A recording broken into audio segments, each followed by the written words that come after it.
말씀은 베드로전서 1장 13절에서 19절을 보겠습니다.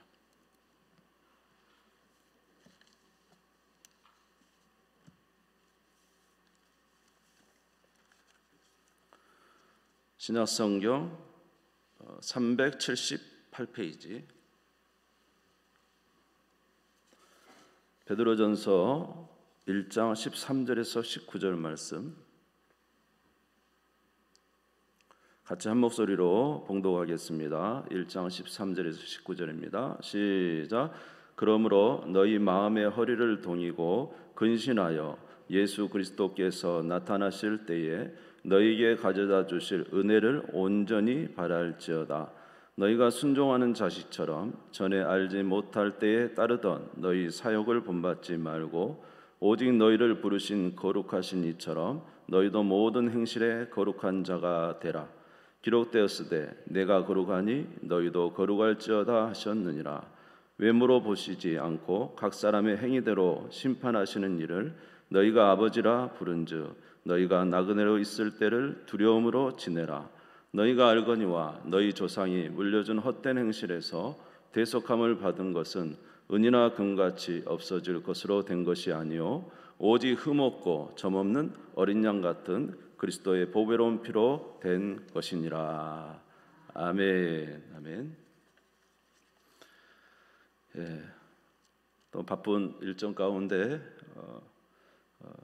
명절 시간들을 이렇게 보냈습니다. 다시 한번 우리 마음 가운데 하나님을 사랑하는 마음으로 또 온전히 드려지기를 바라고 여러분의 가정에 하나님의 은혜가 충만하시기를 바랍니다. 우리는 이제 이 환난 많은 세상 속에 살고 있습니다. 그리고 유혹이 많은 세상 속에 살고 있어요. 오늘 베드로전서도 사실은 소아시아에 흩어져 있는 많은 성도들에 대한 말씀입니다. 이때 역시 이들에게도 많은 환난이 있었고 많은 유혹이 있었습니다. 이런 환난을 받고 유혹 속에 있는 이 흩어진 예루살렘 성도들 또는 이방인들에게 베드로 사도는 하나님을 대신해서 그들에게 대언해 주고 있는 말씀은 어떻게 하면 이런 많은 환난과 유혹 속에서 또는 박해 속에서 신앙을 잘 지킬 것인가에 대해서 말씀해 주고 있는 것이죠. 그래서 우리도 예수님께서도 우리에게 말씀하시기를 우리의 신앙은 여러 가지 환경에 처하게 됨을 말씀해 주셨어요. 예를 들어서 씨 뿌리는 자 비유를 통해서 농부가 와서 씨를 뿌리는데 어떤 씨는 길가에 떨어져서 새가 와서 먹어버리고 어떤 씨는 돌짝밭에 떨어져서 말라서 뿌리가 말라서 죽고 또 어떤 씨는 가시밭에 떨어지는 거죠. 그래서 가시의 기운 때문에 눌려서 죽고 이러한 그 여러 가지 환경에 대해서 말씀해 주고 있습니다. 마찬가지로 우리의 신앙이 이렇다고 보지 않겠습니까? 우리가 처음에는 예수 그리스도를 믿음으로 이제 구원의 은혜를 기쁘게 받아들이지만 우리에게 있는 환경은 여러 가지 환경입니다. 길가처럼 메마른 환경일 수도 있고 돌짝밭처럼 수많은 고난과 역경 속에서 자라기 힘든 환경일 수 있고 또 많은 가시의 유혹처럼 우리를 찌른 것들이 물질의 유혹, 쾌락의 유혹, 수많은 유혹들이 우리 앞에 있어서 우리의 신앙을 자라지 못하게 하는 환경들이 많이 있다는 것이죠. 마찬가지로 오늘 베드로 전서에 이들도 이러한 상황에 있습니다. 그때 당시의 문화는 많이 타락해 있고 또 그런가 하면 그리스도를 믿는 자들을 향한 박해는 가히 참 엄청난 상황이었죠. 이럴 때 베드로 사도가 이제 흩어진 많은 우리 성도들에게 어떻게 우리의 신앙을 지킬 것인가에 대해서 말씀해 주고 있는 것입니다. 그것은 다른 것이 아니라 우리에게 썩지 아니하는 영원한 하나님 나라가 있음을 항상 기억하라는 것입니다. 우리는 예수 그리스도로 말미암아 거듭났고 우리에게는 산 소망, 다시 말해서 영원한 하나님 나라가 있음을 기억해야 된다는 거죠. 이 신앙이 우리에게 있어야 됨을 이제 거듭해서 말씀하고 있습니다. 베드로전서 1장 3절에서 4절을 보겠습니다. 베드로전서 1장 3절에서 4절 같이 읽겠습니다. 시작. 우리 주 예수 그리스도의 아버지 하나님을 찬송하리로다. 그의 많으신 긍휼대로 예수 그리스도를 죽은 자 가운데서 부활하게 하심으로 말미암아 우리를 거듭나게 하사 산 소망이 있게 하시며 썩지 않고 더럽지 않고 쇠하지 아니하는 유업을 있게 하시나니 곧 너희를 위하여 하늘에 간직하신 것이라. 예수 그리스도께서 죽으시고 부활하심으로 말미암아 우리에게 구원을 주시고 산 소망을 주셨다는 거죠. 영원토록 살 수 있는 이 생명을 우리에게 주셨다는 거죠. 그리고 그 나라는 썩지도 않고 쇠하지도 않는 영원한 나라라는 것입니다. 그러므로 저와 여러분에게 있어서 꼭 있어야 될 신앙은 바로 이 영원한 하나님 나라의 소망, 영생에 대한 소망, 이 소망이 우리에게 있어야 이 세상의 유혹을 이길 수 있고 믿음으로 승리할 수가 있는 것입니다. 로마서 8장 17절에 보면은 우리는 상속자라고 그랬어요. 우리가 구절을 제가 드리지 못했지만 제가 한번 보겠습니다. 로마서 8장 17절에 보면은 자녀이면 또한 상속자 곧 하나님의 상속자요 그리스도와 함께한 상속자니 우리가 그와 함께 영광을 받기 위하여 고난도 함께 받아야 할 것이니라. 저와 여러분은 영원한 하나님 나라를 예수 그리스도의 보배로운 피로 유업으로 받은 상속자라는 것입니다. 하나님 나라를 우리에게 있다는 것이죠. 그래서 이 소망이 우리에게 있어야 된다는 거예요. 이 믿음이 우리에게 있어야 우리가 많은 환난에서 이길 수가 있는 것입니다. 베드로전서 1장 6절에서 7절 보면 베드로 사도가 우리에게 말했습니다. 같이 읽겠습니다. 시작. 그러므로 너희가 이제 여러 가지 시험으로 말미암아 잠깐 근심하게 되지 않을 수 없으나 오히려 크게 기뻐하는도다. 너희 믿음의 확실함은 불로 연단하여도 없어질 금보다 더 귀하여 예수 그리스도께서 나타나실 때 칭찬과 영광과 존귀를 얻게 할 것이니라. 여러분, 만약에 하나님 나라가 없다면 저와 여러분에게 오는 이 많은 환난, 우리 가정의 환난이 있을 수도 있고 삶의 곤란이 있을 수도 있고 참 어려운 역경들이 우리에게 있을 수 있는데 만약에 하나님 나라가 없다면 얼마나 이 낭패스럽고 참 힘든 일입니까? 어떤 보상도 없잖아요. 그 환난에 대한 보상이 없잖아요. 그런데 여러분, 하나님의 나라가 있다고 생각한다면 이 하나님의 나라는 우리의 많은 곤란과 환난이 우리가 잘 그것을 견디어내고 이겼을 때 하나님 나라에서는 그것이 큰 칭찬과 영광과 존귀를 얻게 하는 것이 된다. 아멘. 그리스도를 오는 수많은 박해 속에서 그 박해에도 불구하고 끝까지 우리 예수 그리스도를 믿는 믿음을 지켜낸 그들에게 하늘의 상이 없겠습니까? 이 세상의 수많은 유혹 속에서 우리를 넘어뜨리려고 하는 수많은 이 세상의 풍조 속에서 그 믿음을 지키고 예수 그리스도를 믿음으로 하나님 나라를 소망하면서 살아가는 그들에게 마지막 날에 하나님께서 우리에게 은혜를 베풀어 주시지 않겠으며 우리를 칭찬해 주지 않겠느냐 하는 것입니다. 하나님 나라가 있다면 환난을 이길 이유가 있죠. 할렐루야. 하나님 나라가 있다면 모든 유혹을 이겨야 될 당위성이 있는 것입니다.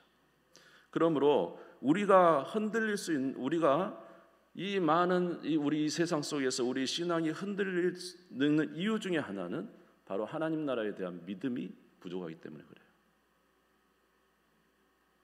우리에게 주신 영생에 분명한 믿음이 부족하기 때문에 우리가 그럴 수가 있는 것입니다. 그러므로 저와 여러분에게 이 믿음이 있으시기를 주의 이름으로 축원합니다.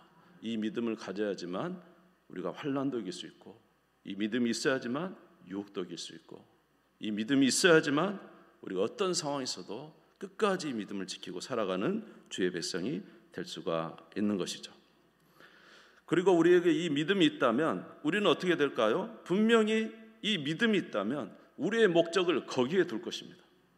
베드로전서 1장 13절을 같이 읽겠습니다. 베드로전서 1장 13절 시작.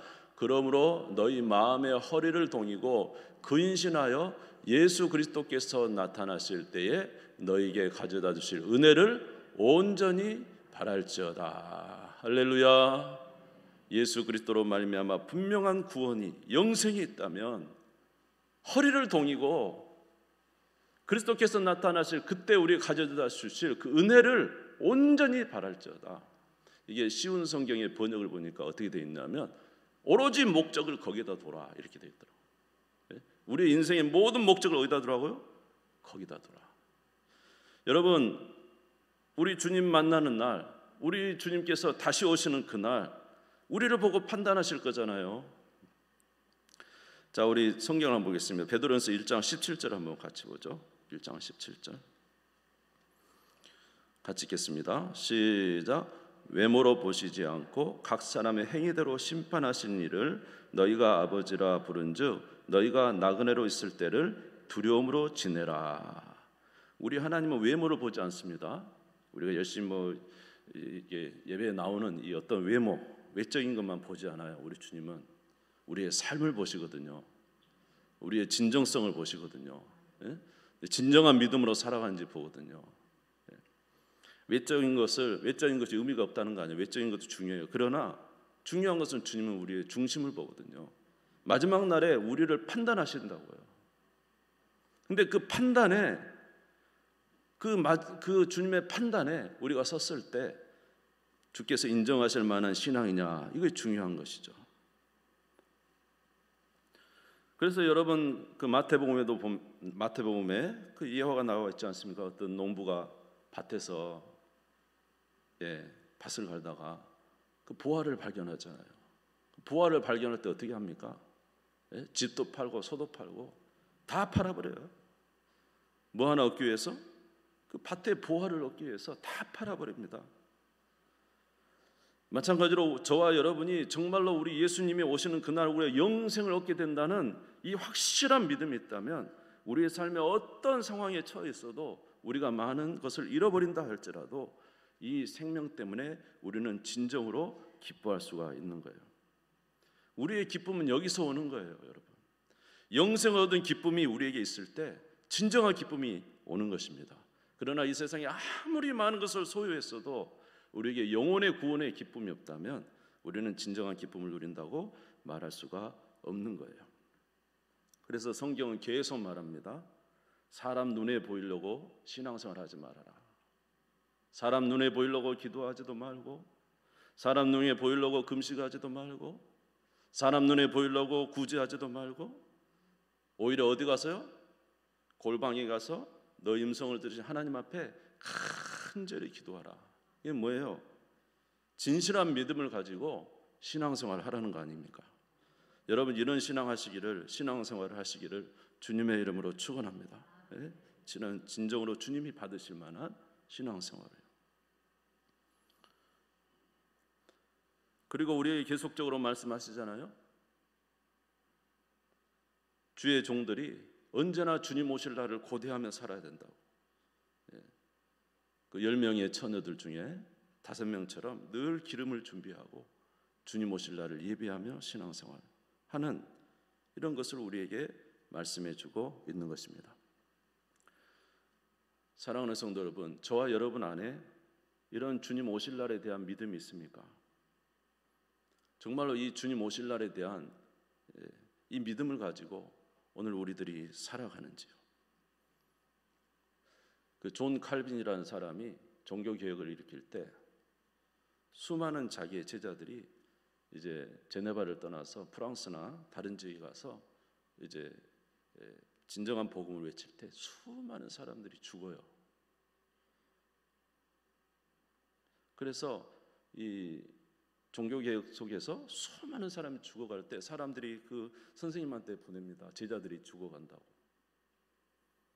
그런데 이 존 칼빈이 하는 말이 있어요. 만약 우리 믿는 사람들에게 영원한 하나님 나라가 없다면 무슨 소용이 있겠는가? 그러나 진정으로 주님이 주실 영원한 나라가 있다면 오늘 우리가 진정한 이 복음을 위해서 싸우는 것이 하나님 나라에 큰 의미가 있다. 그럼 신자는 반드시 죽을 날을 준비하며 살아야 된다. 이렇게 말하면서 써서 보내요. 저와 여러분의 신앙이 정말로 예수 그리스도의 다시 재림을 준비하고 그 나라의 소망, 그 영생에 대한 소망이 우리에게 분명히 있어야 되는 것입니다. 할렐루야. 요한복음 14장 1절에서 3절 보면 우리 예수님께서 말씀하셨잖아요. 너희는 마음에 근심하지 말라. 하나님을 믿으니 또 나를 믿으라. 내 아버지 집에 거할 곳이 많도다. 그렇지 않으면 너에게 일렀으리라. 내가 너희를 위하여 거처를 예배하러 가노니 가서 너희를 위하여 거처를 예배하면 내가 다시 와서 너희를 내게로 영접하여 나 있는 곳에 너희도 있게 하리라. 할렐루야. 예수님이 우리의 거처를 준비하러 가시고 거처가 준비되면 다시 와서 우리를 데려간다 했어요. 예수님이 직접 죽음에서 죽으셨다가 부활하셨습니다. 그리고 우리에게 생명을 말씀해 주시는 것입니다. 어제 한번 가만히 제가 생각을 해봤어요. 자, 이렇게 저도 어쩔 때는 이렇게 믿음이 잘 이렇게 좀 날마다 충만한 것은 아니기 때문에 그래서 또 생각해봤는데, 야, 그렇지. 우리는 원래 에덴 동산에서 영원히 사는 존재였지. 그런데 영원히 사는 존재가 아담과 하와가 범죄해서 그만 그 영원한 생명을 잃어버리고 이렇게 세상으로 쫓겨나와서 다 죽는 존재가 되었구나. 그런데 하나님께서 아브라함 한 사람을 통해서 구원을 이루시며 이스라엘 백성들에게 믿음을 가르치셨지. 그리고 그들이 이제 하나님을 섬기는 자가 되었지만은 그러나 결국 그들이 하나님의 말씀대로 살지 못하고 계속적으로 가나안 땅에 들어갔어도 범죄함으로 나라가 망하고 바벨론의 포로가 되고 말았었지. 그런데 하나님께서 한 가지 약속해 주셨지. 그것은 무엇이냐? 내가 이들에게 그들의 마음속에 내 영을 부어주겠다. 그들이 범죄하는 그 죄성에 그들을 물로 깨끗이 씻어버리고 내가 내 영을 그에게 부어주어 이제 그들이 나의 법을 섬기도록 하겠다. 예레미야 31장 에스겔서에 나오는 그 성령에 관한 말씀이었습니다. 그런데 하나님께서 이제 마지막 때 예수 그리스도를 보내시고 예수 그리스도께서 십자가에 못 박혀 죽으시고 부활하신 이후에 요엘 선지자의 예언대로 모든 성도들에게 무엇이 내려왔어요? 성령이 부음받았어요. 아멘.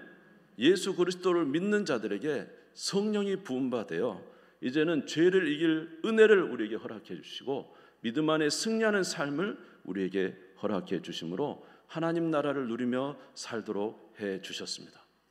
그러므로 저와 여러분은 이 땅에 살아가는 동안에 그냥 사는 것이 아니라 주의 은혜를 받은 자로서 이 세상에 빠지지 아니하고 주의 성령과 함께 믿음의 삶을 계속적으로 살아갈 수 있는 은혜를 공급해 주셨어요. 다시 말해서 하나님 나라가 저와 여러분 가운데 이미 오셨다는 것입니다. 할렐루야.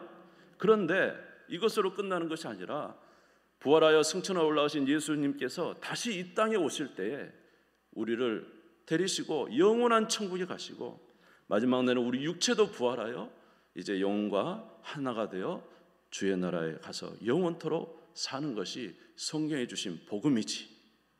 그런데 이 복음, 이 말씀을 믿지 아니하고 사는 자들은 이 세상 속에서 유혹에 빠져 살고 세상의 모든 일에 염려에 살고 그렇게 살다가 결국은 영원한 하나님 나라를 바라보지 못하게 되는 거구나. 그러면서 다시 한번 생각을 하게 됐습니다. 사랑하는 성도 여러분, 저와 여러분은 하나님의 성령이 거하시는 성전인 것을 믿으시기 바랍니다. 영원한 하나님 나라를 향하여 갈 이제 부활할 존재인 것을 믿으시기를 바랍니다. 우리 예수님의 부활하심은 우리의 부활이요. 왜냐? 예수님은 우리 인류의 대표시거든요. 이 땅에 사람으로 와서 첫 열매인 예수 그리스도께서 부활하심은 그와 연합된 우리들도 반드시 부활하실 것을 성경에서 말하고 있는 것입니다. 그러므로 저와 여러분은 하나님 나라에 분명히 가게 되고 서게 될 것입니다. 그런데 여러분, 이 믿음을 가지고 있습니까? 이 믿음 속에서 신앙을 지키고 있습니까? 정말로 이 믿음 속에서 살아가고 있느냐라는 것입니다. 주님이 우리에게 또 하나 바라는 것이 있죠. 그것은 바로 거룩하게 사는 것입니다. 베드로전서 1장 14절에서 16절. 베드로전서 1장 14절에서 16절 같이 읽겠습니다. 시작. 너희가 순종하는 자식처럼 전에 알지 못할 때 따르던 너희 사욕을 본받지 말고 오직 너희를 부르신 거룩한 이처럼 너희도 모든 행실에 거룩한 자가 되라. 기록되었으되 내가 거룩하니 너희도 거룩할지어다 하셨느니라. 아멘. 여러분, 하나님 나라는 거룩한 나라예요. 그 나라 거룩할 사람들은 다 주님 앞에서 거룩해야 돼요. 물론 예수 그리스도의 보배로운 피로 우리가 정결케 되었습니다마는 우리의 삶 속에서 추한 그런 것을 가지고 하나님 앞에 설 수 없죠. 날마다 우리를 주께서 거룩하니 나도 거룩해야 되겠다는 마음으로 늘 거룩한 삶을 살아가는 거예요. 우리의 마음도 정결해야 되고 우리의 생각도 정결해야 되고 하나님이 기뻐하실 그날에 주께로부터 책망받지 아니하고 칭찬받을 믿음으로 살아가는 것이 중요합니다. 왜냐하면 우리는 예수 그리스도의 보배로운 피로 정결케 되었기 때문에 그런 거예요. 베드로전서 1장 18절에서 19절 같이 읽겠습니다. 시작. 너희가 알거니와 너희 조상이 물려준 헛된 행실에서 대속함을 받은 것은 은이나 금같이 없어질 것으로 된 것이 아니요 오직 흠없고 점없는 어린 양 같은 그리스도의 보배로운 피로 정결케 된 것이니라. 할렐루야. 예수 그리스도의 보배로운 피로 정결케 되었는데 어떻게 또다시 진흙탕에 들어가서 우리가 토했던 것을 다시 먹겠으며 돼지가 다시 궁창에 들어가서 더럽히겠느냐 말이에요. 보배로운 피로 씻음 받았으며 때때로 우리가 실수할 수 있겠지만 그럴 때는 날마다 회개하고 하나님 앞에 거룩을 유지하며 사는 것이 하나님께서 기뻐하시는 하나님의 백성인 줄 믿습니다. 그럼 우리가 분명히 그날에 주님 앞에 설 것인데 주님 앞에서 부끄럽지 않은 자로 날마다 서는 우리 모두가 되시기를 주님의 이름으로 축원합니다. 그럼 이 믿음을 우리가 갖기 위해서는 어떻게 해야 되느냐? 날마다 하나님의 말씀으로 우리 자신을 늘 점검하는 일을 잊지 말아야 돼요. 베드로전서 1장 23절에서 25절 보면 우리가 구원받은 것도 말씀으로 됐습니다. 같이 읽겠습니다. 시작. 너희가 거듭난 것은 썩어질 씨로 된 것이 아니요 썩지 아니할 씨로 된 것이니 살아있고 항상 있는 하나님의 말씀으로 되었느니라. 그러므로 모든 육체는 풀과 같고 그 모든 영광은 풀의 꽃과 같으니 풀은 마르고 꽃은 떨어지되 오직 주의 말씀은 세세토록 있도다 하였으니 너에게 전한 복음이 곧 이 말씀이니라. 할렐루야. 말씀으로 우리의 영혼이 거듭났고 또 거듭난 우리는 무엇으로 말미암아 살아야 됩니까? 말씀을 통하여 우리의 믿음이 고양돼야 되는 거예요. 베드로전서 2장 2절을 보겠습니다. 같이 읽겠습니다. 시작. 갓난아기들 아기들 같이 순전하고 신령한 젖을 사모하라. 이는 그런 말미암아 너희로 구원에 이르도록 자라게 하려 함이라. 할렐루야. 하나님의 말씀을 통해서 이 믿음을 점점 갖추고 여러분의 신앙이 커지시기를 바랍니다. 그래서 누구를 믿는 믿음으로? 예수 그리스도를 믿는 믿음으로 산돌이신 예수 그리스도께 접붙임을 받아서 하나님이 거룩한 성전으로 세워지는 우리 모두가 되어야 될 줄로 믿습니다. 사랑하는 성도 여러분, 우리의 신앙, 영원한 하나님 나라에 대한 신앙이 없으면 우리의 신앙 이 세상에서 이겨낼 힘이 없습니다. 영원한 하나님 나라 영생에 대한 확실한 믿음이 없으면 우리 이 세상 유혹, 이 세상 고난 이길 힘이 없습니다. 우리가 영원한 하나님 나라의 소망이 있을 때 반드시 이길 수 있다는 사실을 기억하시고 오늘 만약 저와 여러분 가운데 그런 믿음이 없다면 우리는 주님 앞에 정말로 애통해야 돼요. 하나님 나에게 믿음을 주십시오. 이 믿음을 주십시오. 저에게 진정한 믿음으로 주께서 보시기에 아름다운 신앙을 가질 수 있도록 은혜를 내려 주옵소서. 그리고 말씀을 묵상하심으로 그저 입으로만 듣는 우리 귀로만 듣는 신앙이 아니고 진짜 살아계신 하나님의 메시지를 들을 수 있는 우리가 되기를 바랍니다. 여러분 요새 묵상지 보고 있습니까? 거기 보면 계속 나오는 말이 뭡니까? 예수님 당신은 누구십니까? 라는 이야기입니다. 예수님 당신은 누구십니까? 어떤 사람들은 안식일을 범하니 이 잘못된 사람이다, 귀신의 아들이다, 이렇게까지 말하고, 그러나 예수님은 무엇이라고 하죠? 창조주시오, 우리를 구원하러 오신 하나님의 아들이시오. 할렐루야. 그분이 우리를 구원하신 생명이라고 계속 말씀해 주고 있잖아요. 여러분 이 사실 정말로 믿고 있습니까? 원초적으로 말입니다. 표적 일으킨 것은 굉장히 좋아하는데 예수를 믿는 일은 또 달라요. 예수를 진정으로 믿어서 주님을 모시는 것은 굉장히 중요한 것이고, 예수를 믿는 것은 우리 자신을 예수님 앞에 드리는 겁니다. 진짜 믿음은 예수 그리스도께 나의 모든 것을 드릴 수 있는, 그분에게 나의 모든 것을 투자한다면 하지만은 온전히 드릴 수 있는, 그래서 그분을 통해서 생명을 얻는 것이 중요한 것임을 요한복음에서 계속 말씀해 주고 있잖아요. 진정한 믿음을 갖는 우리 모두가 되시기를 주의 이름으로 축원합니다. 우리 주님 세운 부를 읽고 잠시 기도하겠습니다.